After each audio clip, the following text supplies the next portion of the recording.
అలాగే మధ్యకేర మండల తెలుగుదేశం నాయకులకి కుటుంబానికి అందరికీ నమస్కారము. ఈరోజు చాలా సంతోషంగా అనిపిస్తుంది. మామూలుగా ఎన్టీ రామారావు అంటే మాకు ఆ ప్రేమ ఈ ప్రేమ అని చాలా మంది చెప్పేటోళ్ళు ఉన్నారు తప్ప ఇట్లా బొమ్మ పెట్టి ఆ ప్రేమను నిరూపించుకునే వాళ్ళు ఈ ఎడవలి గ్రామస్తులు అని చెప్పి ఈరోజు ఈ సభాపూర్వకంగా చూడడం జరుగుతుంది. మరి గత 5 ఏళ్లుగా ఈ తెలుగుదేశం అయిన గ్రామంలో కూడా మనమందరం కూడా చూశాము.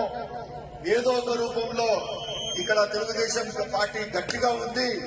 ఈ పార్టీని ఇక్కడ మెత్తగా చేయాలని చెప్పి ఎన్ని ప్రయత్నాలు ఇక్కడ ఉండే వైఎస్ఆర్ నాయకులు ప్రయత్నించారు. కానీ వాళ్ళ పొప్పులు ఏమి